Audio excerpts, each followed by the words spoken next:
Hop, je lance le replay. Hop. Eh bien, bonjour à tous, bonjour à toutes. J'espère que vous nous entendez bien et que vous nous voyez bien. Donc, n'hésitez pas à envoyer un petit commentaire hein, si jamais vous ne nous voyez pas. Voilà, donc aujourd'hui, c'est un live un petit peu particulier qu'on va faire. Donc, c'est un live spécifique sur les mathématiques au concours. Alors, les mathématiques, la partie écrite hein, du concours. Alors, que ce soit d'ailleurs pour le concours classique ou le concours réformé. Donc, vous avez une épreuve notionnelle hein, qui concerne cette matière-là. Donc, c'est important de la travailler et de voir comment la travailler le mieux possible. En particulier pour les personnes qui ont une petite difficulté dans cette matière. Voilà, donc c'est vraiment le point de ce petit live.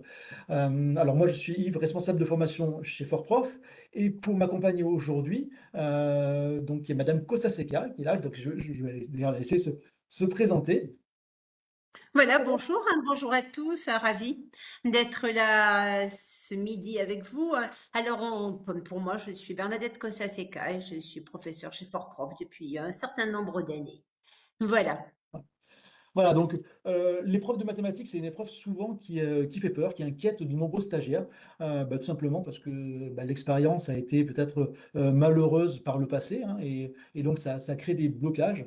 Donc l'idée de ce live, c'est vraiment d'essayer de lever ces verrous, voilà, de débloquer et de vous permettre de préparer au mieux, cette épreuve pour le concours, et en tout cas aller chercher le maximum de points que vous pouvez récupérer. Voilà. Faut vraiment déconstruire cette vision un petit peu négative et donc madame Costa Seca va nous accompagner, donc va nous donner quelques éléments et pour cela d'ailleurs je vais partager une présentation. Hop,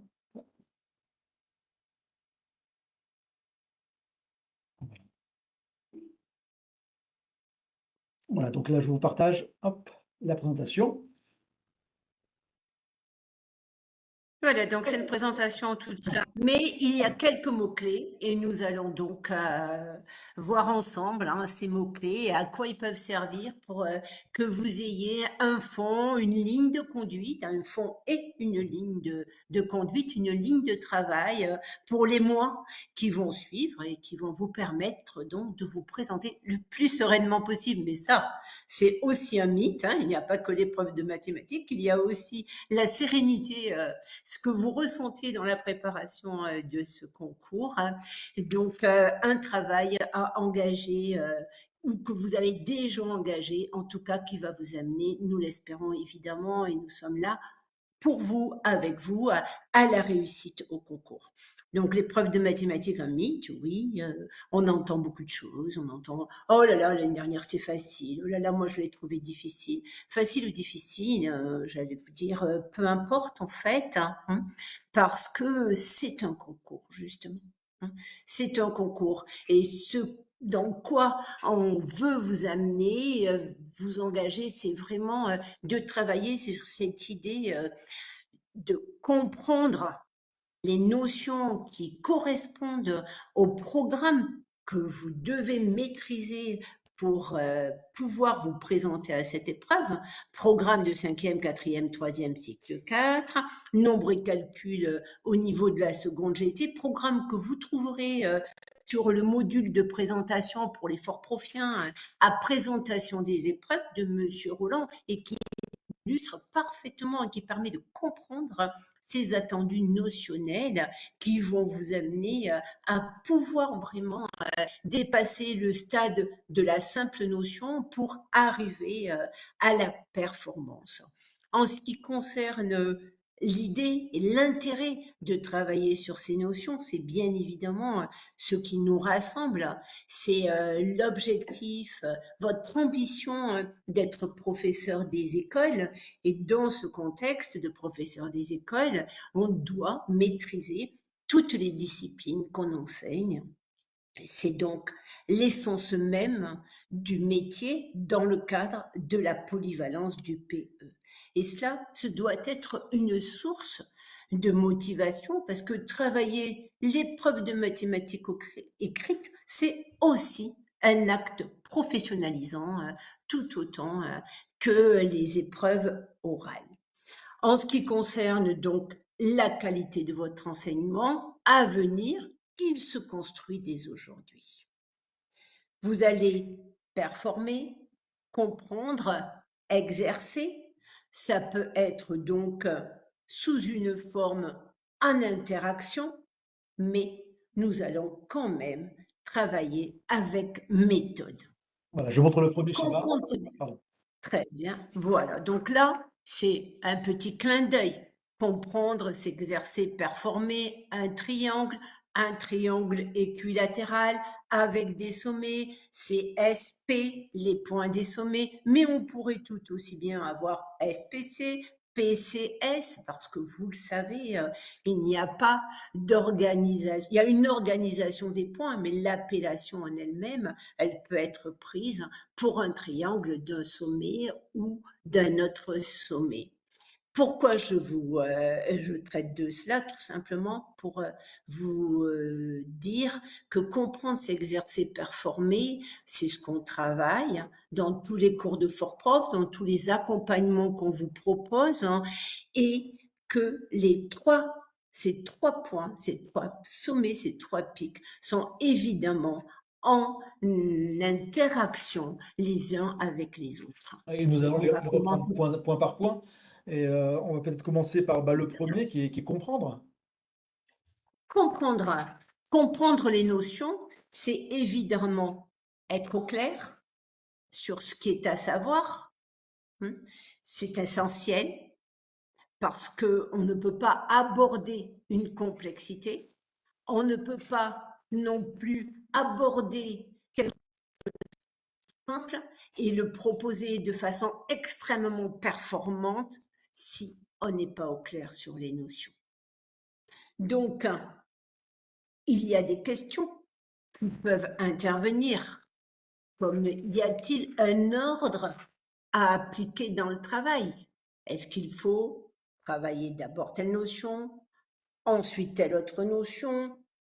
Qu'est-ce que je peux vous dire? Qu'il est évident que si vous ne savez pas encore aujourd'hui résoudre complètement une équation du premier degré, ou que vous ne savez pas simplifier une fraction, convertir des mètres cubes en litres, vous ne pourrez pas aller bien loin dans ce qui vous est proposé de base. D'accord? Donc, dans ce cas-là, eh bien, simplement, on se retrousse les manches et on travaille. La base de votre travail, dans ce cadre-là, c'est les e-learning qu'on vous propose sur FortProf, hein, avec tout ce qui concerne la remise à niveau. C'est d'urgence, évidemment, et c'est à travailler à fond. Alors, il y a un ordre dans ce qui vous est proposé, tout simplement.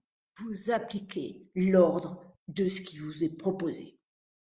Dans toute l'organisation des cours qui sont de 1 heure à 2 heures, voire un peu plus, et qui comprennent des exemples, des modules, des explications. Tout est dans ces modules-là. Et donc, pour vous, pour ceux qui sont dans une situation où là, c'est le démarrage, il est urgent, effectivement, de s'engager sur ces modules-là. Mais il y en a d'autres parmi vous qui ont des bases solides. Oui, des bases solides. Et si vous êtes là, c'est qu'il vous manque le plus pour passer d'un exercice notionnel que vous savez réussir à un exercice concours. Voilà quand même un objectif important que ceux qui sont au niveau 1 vont rapidement récupérer aussi avec un bon travail de fond. Donc, pour ces stagiaires-là, eh bien, il s'agira de travailler sur les devoirs fort prof et l'ordre dans lequel les notions sont abordées à travers les exercices sera l'ordre que vous devez appliquer pour reprendre les différentes notions. par sécurité. Même si vous vous sentez à l'aise, eh bien, vous reprenez donc au fur et à mesure du travail sur les devoirs, les fondements théoriques des notions. Et comme vous avez une maîtrise de vos bases, que celles-ci sont solides, vous les prenez sans ordre nécessaire. Donc, un ordre appliqué dans le travail, pour résumer, oui, si on démarre, bien évidemment, pas nécessairement si on est dans le cadre d'un travail pour vraiment s'engager dans une réussite garantie parce que on a déjà travaillé le concours, on a déjà la maîtrise des programmes. Donc, faut-il faire des fiches? Les fiches, alors pour certains d'entre vous, vous faites des fiches depuis le collège, depuis le lycée. Faut-il faire des fiches? Si c'est votre façon de travailler, si ça vous permet de mémoriser, bien sûr, vous faites des fiches, mais attention, les fiches, il faut qu'elles soient simples et il faut qu'elles soient mathématiques. C'est-à-dire que ce soit pas un truc en plus, parce que sinon vous allez vous trouver submergé tellement il y a des choses à faire, hein, mais que ce soit intégré dans votre comprendre. Faire des fiches, oui. Si c'est pour comprendre, par exemple, si je prends Pythagore, le théorème, vous n'allez pas le réécrire, mais vous allez avoir une figure à main levée et l'écriture de l'égalité. Par contre, vous allez pas forcément donc écrire tout le théorème, mais vous allez appliquer le petit plus, la démarche par réciproque et la démarche par contraposé. Parce que c'est là que lorsque vous reprendrez votre fiche ou que vous y appuierez, eh bien, vous devrez démarrer une réflexion pour dire, ah bien oui, par rapport donc à ma figure à main levée, par rapport à l'égalité, comment je vais passer du carré à la racine carrée, quel est l'inconnu possible, et la notion de réciproque et de contraposé, comment cela s'explique.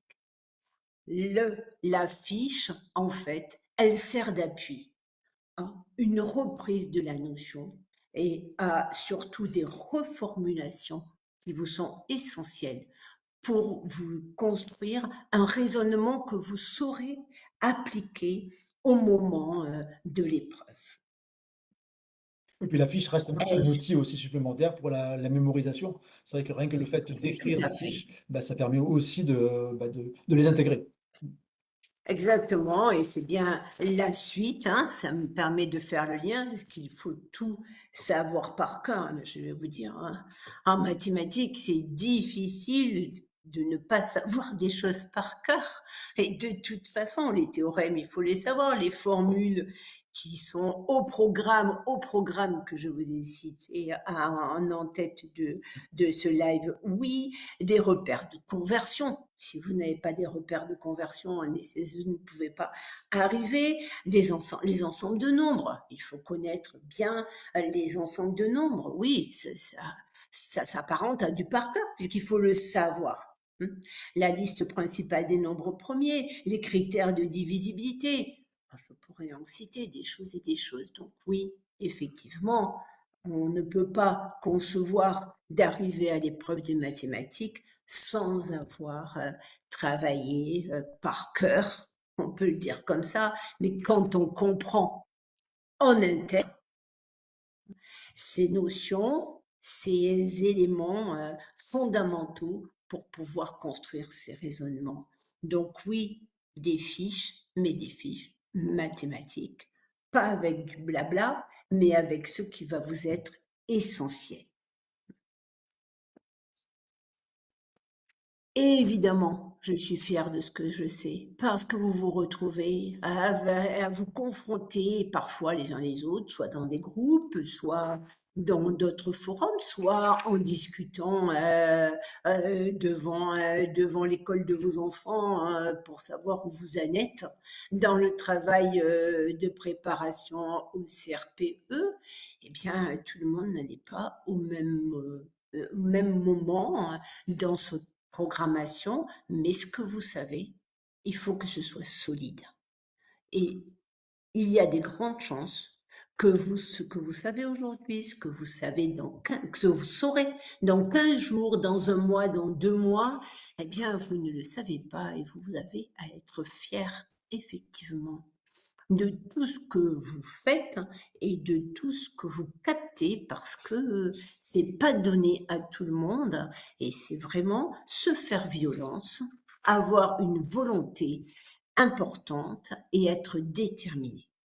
C'est ça et après la compréhension, beh, il y a une deuxième étape, hein, qui est essentielle pour le coup, hein, c'est l'entraînement. Donc ça rentre dans la deuxième règle. Tout à fait, s'exercer. Mmh. S'exercer, eh bien écoutez, s'exercer, c'est faire des exercices.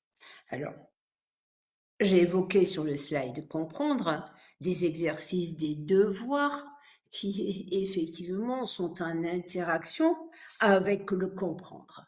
Essentiel, hein, que lorsque vous enseignerez, lorsque vous travaillerez aussi la leçon de mathématiques, que vous préparerez la leçon de mathématiques pour l'épreuve orale, vous verrez que on ne peut pas rester que sur la notion sans immédiatement s'emparer, la présenter à travers un exercice hein, de façon à la concrétiser. C'est exactement pareil. Dans un premier temps, lorsque vous travaillez sur les notions, de toute façon, elles vous sont présentées dans les e-learning avec des exemples d'application et avec des exercices qui vont du plus simple à un peu plus complexe. Donc ça, c'est très intéressant, bien évidemment, parce qu'il va falloir faire des exercices. On ne pourra pas se contenter, vous ne pourrez pas vous contenter des fiches hein, que vous aurez élaborées. Vous devrez faire des exercices et faire des exercices, c'est les lire en entier, repérer les données, bien distinguer les parties questions, 1, 2, 3 par exemple, et les sous-questions ABC, parce qu'il y a toute une logique dans l'exercice. Et là, je me réfère au bonus que vous avez aussi dans le e-learning sur l'exercice du CRPE. Ça va vous permettre de bien comprendre cette approche d'un exercice concours avec ce qui dépend et ce qui ne dépend pas, ce qui est indépendant, parce que c'est bien souvent un problème de comprendre la construction de l'exercice. Quand on est en niveau 1, c'est se poser c'est se poser la question de là où les notions qui vont être à mobiliser pour réaliser cet exercice. Évidemment, c'est aussi relire les éléments à disposition sur votre brouillon. On parlera tout à l'heure du brouillon hein, en fin de live. C'est s'engager dans l'exercice question par question. Et si blocage, eh bien, on change d'exercice. Donc, comment je m'organise pour adapter mes exercices à ma progression, eh bien, après les exercices de base que vous devez réussir et faire et refaire jusqu'à ce que vous les réussissiez, vous travaillez donc sur les exercices des devoirs de la même façon. Il faut faire et refaire. Les exercices des dossiers sont-ils suffisants? Il y a grosse max d'exercices dans les dossiers qui vous sont proposés. Alors, selon le temps disponible que vous avez, vous allez travailler sur les e-learning, sur les exercices des dossiers, mais bien évidemment, vous allez possiblement, si vous avez du temps, vous appuyer sur des exercices corrigés dans des manuels, par exemple, mais surtout vous évitez de travailler avec des exercices sur la toile qui sont corrigés par des personnes lambda non vérifié et n'est absolument pas nécessaire de travailler et pas productif surtout sur des exercices non corrigés. Alors, faut-il faire beaucoup d'exercices d'anal? Parmi vous, certains sont partis sur les exercices d'anal. C'est extrêmement frustrant. On part sur des exercices d'anal, peut-être une épreuve à laquelle on a déjà participé, peut-être pas. On n'a pas forcément construit toutes les notions. On ne parvient peut-être pas à entrer dans l'exercice. Donc, on regarde le corrigé pour entrer dans l'exercice et évidemment, après, on arrive à faire certaines choses. Mais le bilan, il faut quand même que vous fassiez le bilan alors que vous avez déjà passé 2 heures sur ces annales. C'est est-ce que vraiment j'ai appris quelque chose en travaillant sur ces exercices qui me sont proposés partout avec des corrections. Je crois que ça répond aussi À à notre la avis, question de Séverine, hein. Elle dit que c'est difficile de faire des entraînements supplémentaires. Oui, bien sûr, hein, donc vous avez déjà suffisamment bien de sûr, ressources, hein, dans votre formation. Je parle en tout cas pour on les est bien stagiaires fort d'accord. prof, pour travailler et sans aller forcément aller au-delà. Mais bon, pour les personnes qui veulent vraiment le faire, qui ont besoin, de s'entraîner pour se rassurer un petit peu, oui, vous pouvez effectivement y aller. Pour revenir aussi sur sa question concernant le par cœur, eh beh, c'est le fait de l'entraînement, en fait. Vous allez vous entraîner et à force de vous entraîner, bah, vous allez voir naturellement, vous allez, enregistrer les ressources, sans que vous ayez besoin de passer du temps à les apprendre. L'entraînement, ça fait vraiment la partie de mémorisation. Tout à fait. Donc, les exercices d'anal, pas maintenant. Nous ne vous le conseillons pas. Gardez les exercices d'anal pour vraiment la dernière période de révision, ce qu'on peut appeler le temps de révision. Concentrez-vous sur les e-learning, concentrez-vous sur les exercices que vous avez à disposition dans les devoirs. C'est dense, hein, c'est dense et surtout il faut les maîtriser. D'où performer, qui est quand même essentiel, Troisième règle, hein, c'est la parce troisième étape. voilà, c'est la troisième étape. Parce que performer, c'est être exigeant dans son travail personnel. Donc oui, tout maîtriser, ça vous paraît aujourd'hui extrêmement compliqué. Peut-être que vous avez tendance à vous disperser. Peut-être qu'effectivement, eh bien, vous avez envie de faire et de faire et des exercices et accumuler beaucoup d'exercices, beaucoup de documents, mais non, ce n'est pas comme ça que vous allez vraiment parvenir à performer. Performer, c'est être exigeant dans son travail personnel. Pour cela, vous devez vraiment parvenir à être à l'aise sur tous les exercices qui vous sont proposés, sur tous les exercices que vous allez travailler.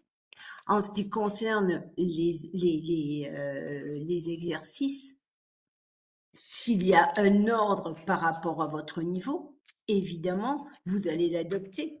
Les applications qui sont dans les e-learning, les exemples qui vous sont donnés, pap, on met sur pause et on le refait. On ne peut pas performer sans avoir, lorsqu'on regarde un live de e-learning, un crayon, un cahier et refaire systématiquement ce qui vous est proposé. Il n'est absolument pas possible, il n'est absolument pas possible que vous travailliez sans papier crayon, il n'est absolument pas possible que vous contentiez d'écouter. Donc, un cahier dédié et toutes les notions sont abordées les unes après les autres en fonction des lives que vous écoutez. Vous avez vos petites fiches, vous avez vous avez votre cahier de mathématiques. Oui, je dis cahier parce qu'au bout d'un moment, ce que d'expérience, ce que je vois sur les écrans, sur les bureaux des ordinateurs des stagiaires, c'est assez compliqué ensuite de s'y repérer, même s'il y a des dossiers, hein, au moment où vous devez vraiment remobiliser l'ensemble de ce que vous avez fait dans l'année pour pouvoir être prêt à l'instant T.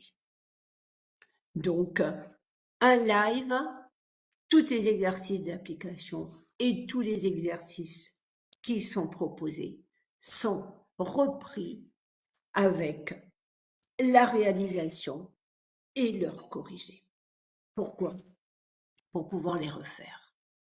Si vous avez ensuite une petite notion et que vous voyez que vous êtes en difficulté par rapport à telle ou telle notion et que vous devez reprendre un fondamental, eh bien, vous allez évidemment reprendre même les choses les plus faciles pour pouvoir repartir sur des bonnes bases et re-aborder le plus complexe. Ça fait partie du travail. Vous aurez l'impression à des moments où vous allez vraiment progresser, puis tout d'un coup, il est tout à fait possible que il y ait des temps moins moins aisés et des temps où vous aurez l'impression de ne jamais progresser, où vous aurez l'impression même de regresser, d'avoir des choses que vous saviez faire et que vous ne savez plus faire. Et donc, il ne faut pas s'affoler. On repart sur du simple et on complexifie au fur et à mesure avec des exercices adaptés. Performer, c'est être exigeant dans son travail personnel, oui. Ça veut dire que tout ce qui va être fait par exemple, si vous êtes en cours fort prof de mathématiques, si vous êtes seul à travailler sur des devoirs, eh bien ensuite, lorsque vous avez à disposition les corrections, il faut les refaire et les reprendre. On a l'exercice 1, je vois vaguement comment je peux le faire, je le fais, oh ben c'est pas trop mal, je tombe sur la bonne réponse, mais ma feuille, oh ça donne pas tout à fait ça, je ne suis pas au centième alors qu'on me demandait au centième, et puis j'ai pas donné la réponse exacte alors qu'on me demandait la réponse exacte avec une racine, non, moi je l'ai donné en nombre, mais de toute façon c'est juste. Voilà. Avec un tel raisonnement, vous allez vous retrouver bloqué à un certain moment. On reprend l'exercice, même si on a l'impression qu'on sait le faire, et on est exigeant de la première question jusqu'au résultat. C'est absolument essentiel pour pouvoir justement être dans ce contexte de performance. J'ai pour exemple là un Scratch, par exemple. Hein. Vous connaissez Scratch, vous allez connaître Scratch. Bon, parmi vous, vous êtes certainement jeunes, vous avez peut-être abordé Scratch à l'école, au collège ou au lycée, mais voilà, Scratch, c'est quand même quelque chose de très nouveau dans les programmes de mathématiques. Et si on regarde, hein, c'est bien dit dans le live de Monsieur Roland, hein, et si on regarde les derniers concours, il y a toujours eu un exercice Scratch. Et même si ça paraît pas si compliqué que ça, c'est très souvent négligé dans le travail de préparation. On démarre l'exercice, on voit à peu près la flèche, il y a par exemple 1, 2, 3, 4 items dans le programme Scratch. On a une flèche dans un sens, oh ben mince, moi je l'ai fait dans l'autre. Peut-être important, pas important. On voit l'angle, oui c'est à peu près. L'angle, il est à peu près. Et je vois pas trop le bloc comment il repart. Donc sur 4 cases à compléter, bon ben j'en ai 2. Eh bien ça, au niveau du concours, ce type d'exercice au niveau du concours, ça va faire la différence. Un scratch, c'est, pas pour les matheux. Un scratch, c'est pour tout le monde et vous partez en général tous au même niveau.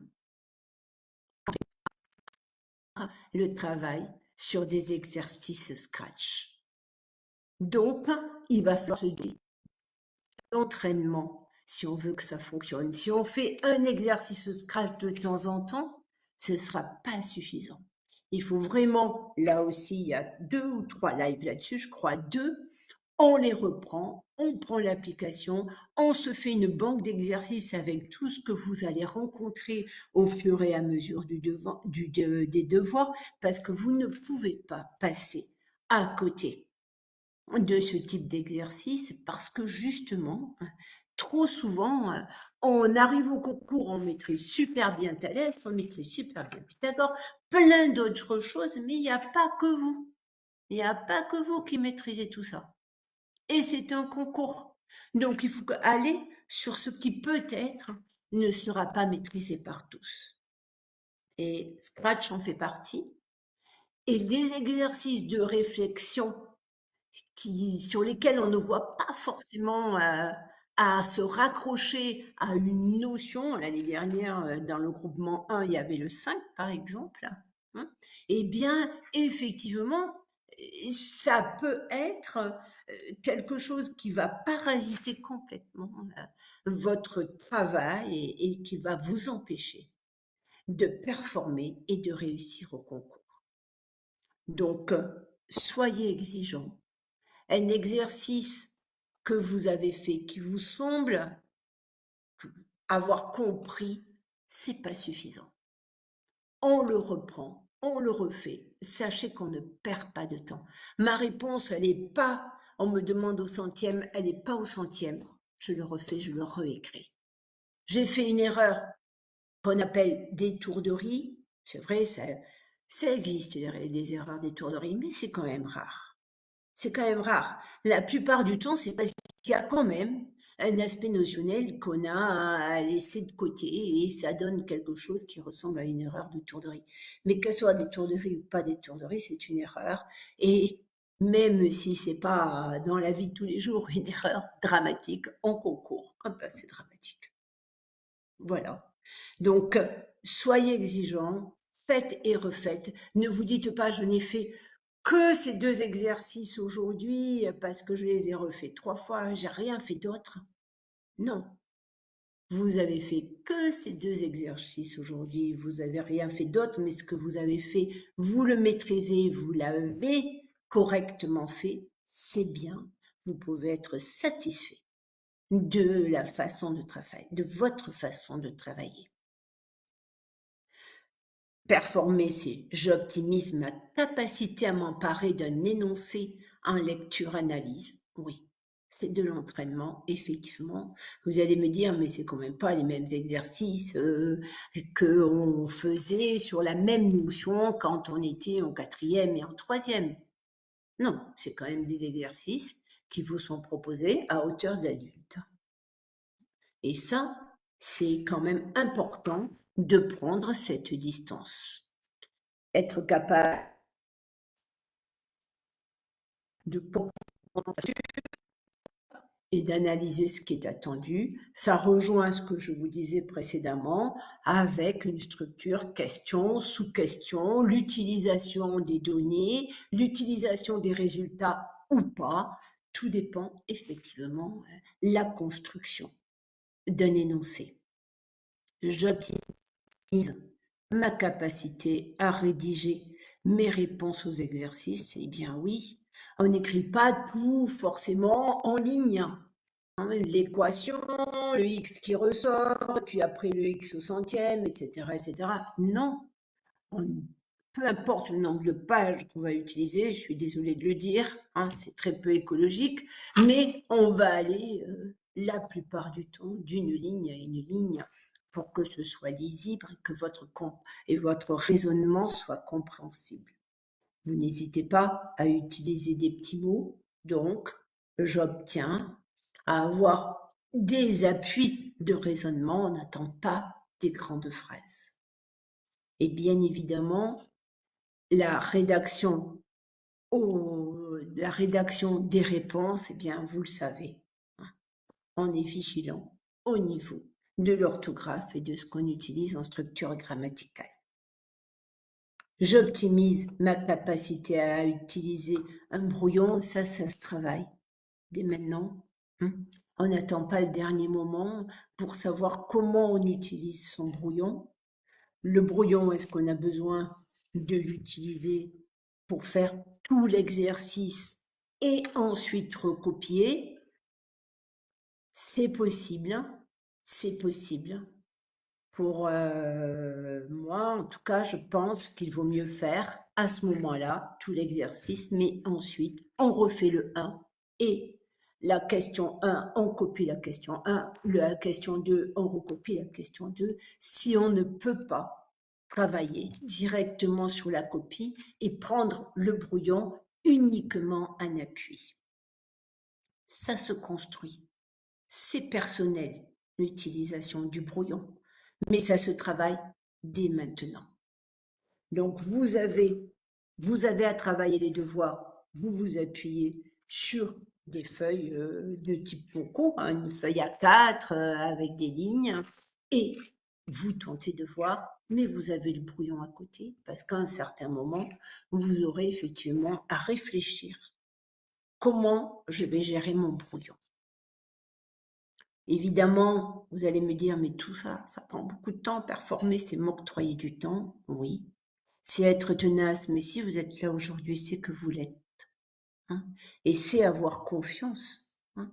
Confiance en vous, parce que vous allez voir tout ce que vous pouvez faire.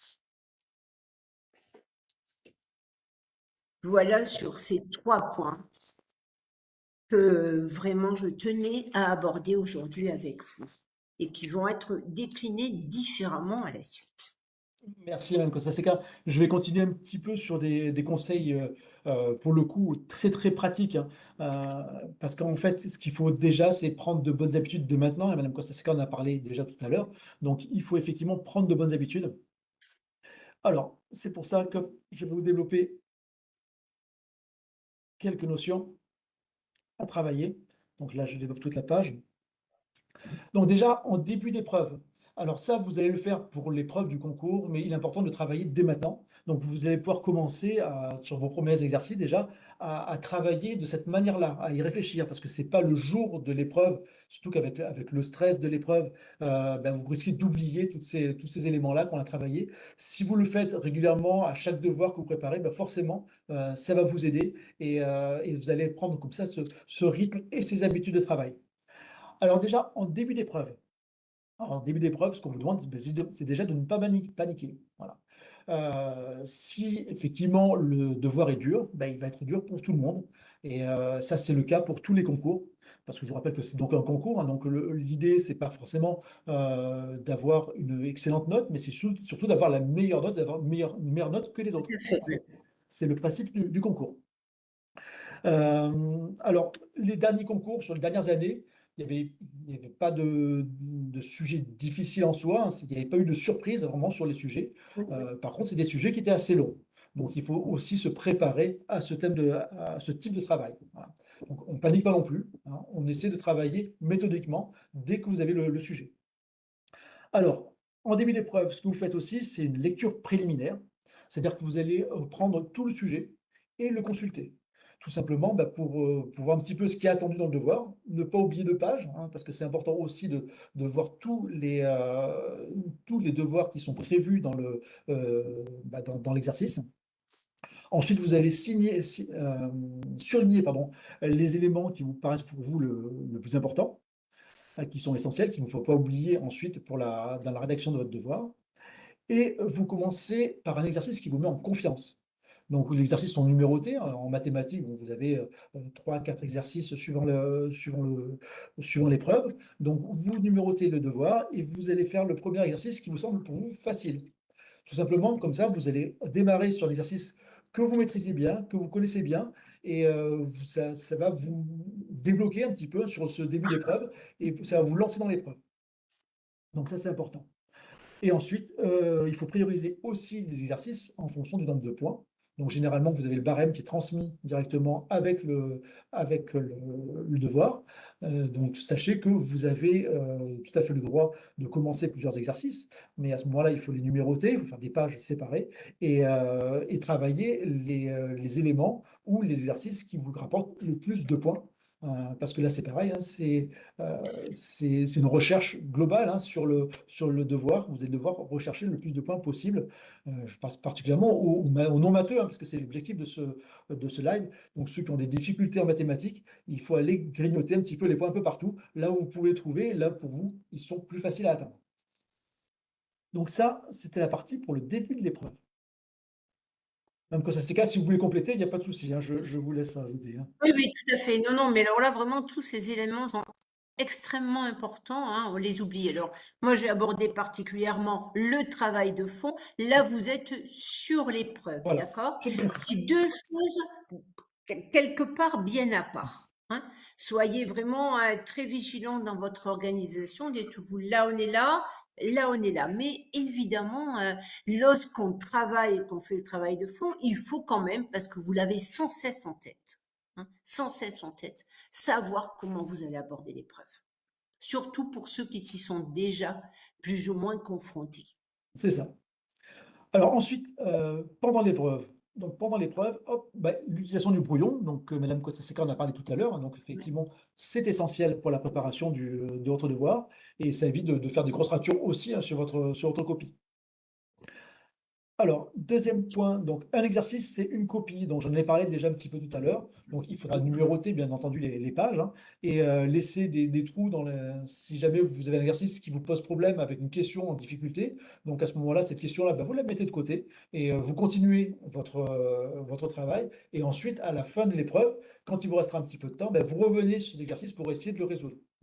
Ça sert à rien de rester bloqué sur une question qui vous pose problème, sachant qu'il y a quand même plein de points dans le reste du devoir, dans le reste de l'épreuve que vous pouvez aller chercher. Alors c'est aussi ce qui est abordé dans la thème suivante, donc il vaut mieux commencer plusieurs exercices que de bloquer sur un seul.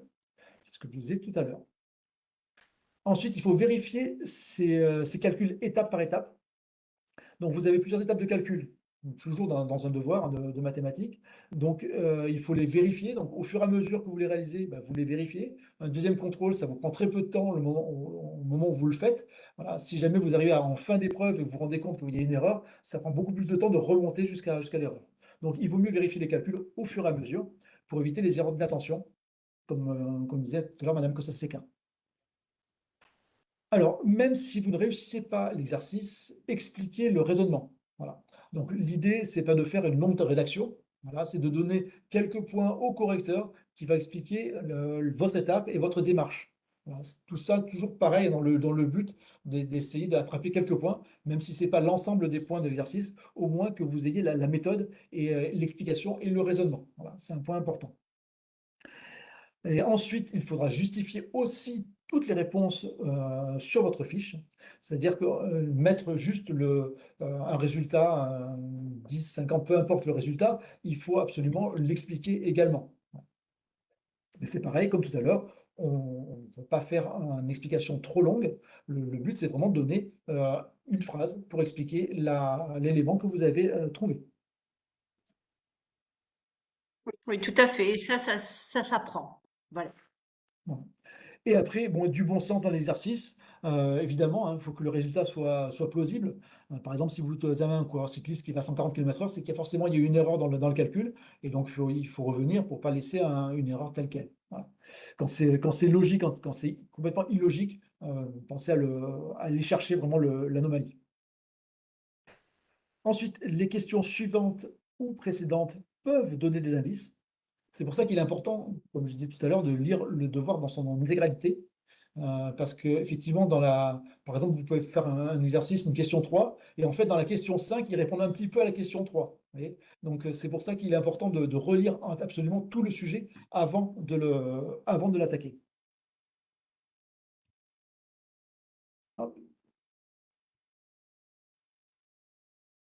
Voilà. Et ensuite, dans la rédaction des réponses, eh beh, oui, il faut faire attention toujours aux consignes, hein, mais ça, c'est ce qui est important dès le début, hein. C'est la lecture des consignes, c'est vraiment essentiel et ça va vous permettre d'éviter des erreurs, d'attention, hein. Ça s'appelle des erreurs d'attention, des erreurs bêtes. Donc vraiment, prenez le temps de bien lire les consignes, de bien lire les consignes au niveau de l'énoncé, au niveau des arrondis, au niveau de l'unité à aborder, hein. C'est essentiel, mais ça va vous faire perdre des points bêtement si jamais vous appliquez pas cette consigne. Hop. Et ensuite, pour finir, donc une fois que vous avez réalisé entièrement votre devoir, eh beh, il faut absolument garder un petit peu de temps de rélecture, hein. Donc c'est important déjà pour voir les erreurs d'inattention, des réponses que vous avez pu faire, partielles, donc prenez le temps vraiment de relire. C'est une phase qui est essentielle pour cette épreuve-là, pour le concours, dans toutes les matières d'ailleurs, mais aussi en mathématiques et aussi en mathématiques, faites un toilettage orthographique, hein, parce que, c'est pas parce que c'est des mathématiques qu'il faut faire des erreurs de français. Donc c'est important aussi de relire pour faire un point là-dessus. Et pour revenir à une question qui a été posée, par Jean-Christophe, je crois tout à l'heure, c'est le niveau du concours, c'est le niveau fin de collège, hein. Donc même si vous allez enseigner en tant que professeur des écoles, c'est le niveau qui est attendu pour le concours. Voilà. Voilà, tout à fait. C'était ça, c'était ce que nous avions dit, Jean-Christophe, en introduction, hein. C'est-à-dire que, voilà, vous avez un live là-dessus, hein, par Monsieur Roland. C'est vraiment extrêmement intéressant. C'est le programme du cycle 4. Vous savez que vous, en tant que PE, vous allez enseigner jusqu'au cycle 3, enfin, cycle 3, hein.